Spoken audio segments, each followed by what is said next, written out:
At the beginning of the semester, we had an idea for an RCOS project, and we then realized that another RCOS project was doing the exact same thing. It was the kitchen inventory supply system. Those of you who may have seen their presentations. So we tried to work with them, but it turns out that they were also doing it for their software design documentation class, and we couldn't figure out a way to separate the work so that me and him were not contributing to their SD&D classwork, because that would be unethical. So we instead decided that we would help modernize the Polytechnic, that's RPI's campus newspaper, because they're kind of not in the 21st century. So we talked to them, and they gave us three main ideas that they wanted. They wanted to update the website. Currently what they have is a good-looking website, but not a website that is designed as a newspaper. It's designed as a blog. And they want to publish their content on ebooks. And they want several in-house tools created, such as archiving tools and automation for uploading articles from their layout software to the website, whatever it is. So we'll now present what we plan on doing and what we accomplished in our future plans. So our proposed schedule was we would gather user requirements, we would begin working on it, design the front end, present it, finish up high priority tasks and whatnot, and by today we were supposed to have a working version of the website. So now I'll present what actually happened. We talked to the Poly about user requirements. We received some of them in prioritized fashion, and they told us they wanted to use Drupal. So we looked into Drupal, and it's a content management system. So it's designed for what we're doing, and it's very helpful. It's been a great piece of software, but it's also something neither of us had heard of, and there's a bit of a learning curve. We decided we would just jump right into it, and it kind of backfired, because it turns out that using software that you're not familiar with and haven't fully educated yourself on is not a good idea. So we started work on the parser, which was the thing to take content from their production software and upload it online automatically. We use that for PHP. It basically sends it out to XML, and then the website is supposed to read it from there. We ran into some trouble, as I said earlier, with actually using Drupal. So we decided to take a step back and do research. And we found some great uses for Drupal, including an extension of it called Open Publish, which is designed for newspapers. So it's exactly what we're looking for, and it's open source too. So it's great. It's helped us out tremendously, and we've been using that. Yep. So for this week, we want to continue the work we've been doing. We want to present our final design of the front end to the Polytechnic at their business meeting on Sunday. Receive feedback from them. Once we get the go-ahead, we will start fully designing the back end. And then once we have everything fully designed, we will start putting it all together. All the while, we're still going to be educating ourselves and learning about the software. All right. We have been a little disappointed by the progress we've made so far, so we are going to try to have a working version out of the winter break. We're going to be here and plan on working on the software. For those of you interested, these are the condensed user requirements that Polytechnic gave us. As you can see, they want stuff like advertisements, different sections, and they want it to be well designed and good looking, which is important for a newspaper. Go to the next one. All right. So what did we learn from this project?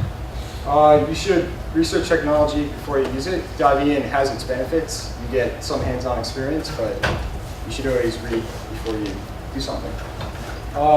You should take scheduling more seriously.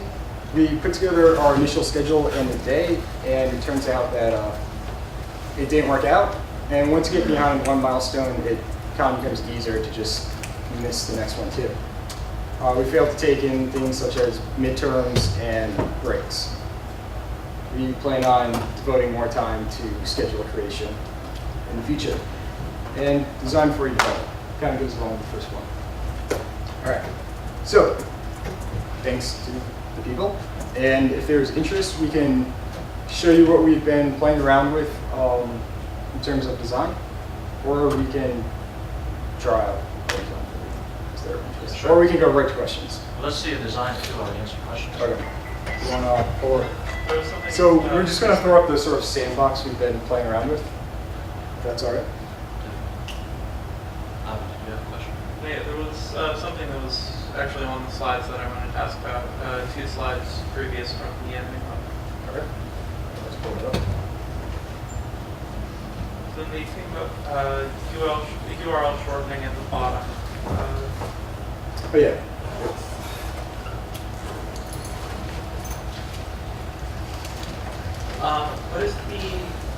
What are those All right. News, feature, sports, editorial opinion, and photo. So they're just the different sections of the newspaper. They gave us that's the format they want it in. We haven't really concerned ourselves too much with that because we don't think it's a high priority. Okay. Yeah. So it looks like the parenthesis and the square bracket are interlinked weirdly. Should those be swapped? The parentheses should be deleted. On the NFSCP, yeah. After the P, there should be no parentheses. Any more questions?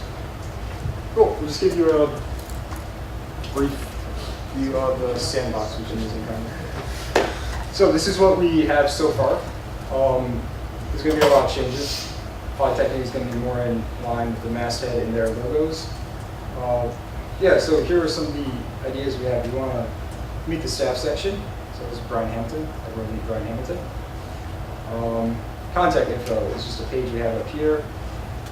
And mostly just been playing around and seeing what Drupal is capable of. And the new module we found, Open Publish, we discovered that about 2 or 3 days ago.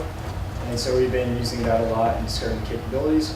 And we feel like we have a good wrap around that stuff now, so we can start getting into the nitty-gritty and start doing some hands-on coding and making things exactly how we want them now that we know what we can do with Drupal and what we need to do on our own. I know I flew through everything, so sorry if I confused it. It was just more of a, it's kind of a late question now because you're already in development. But what are some of the other online newspapers like this or Well, we did find that a fair amount of newspapers do use Drupal and Open Publish. Like I said, the software is in a sense designed for what we want to do. I didn't research what other newspapers are using too much. I know that some people just code everything from scratch, which is what we were planning on doing before we were told to make using Drupal a requirement, which has been good and bad.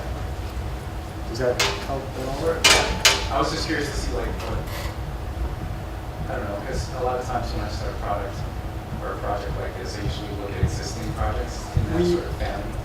We looked at a lot of other newspapers, both at the collegiate level and national level, to see what the idea would be like. We looked at them more with an eye towards their design and not towards their implementation.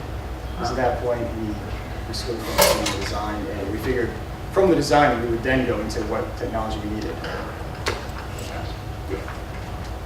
Is that a question?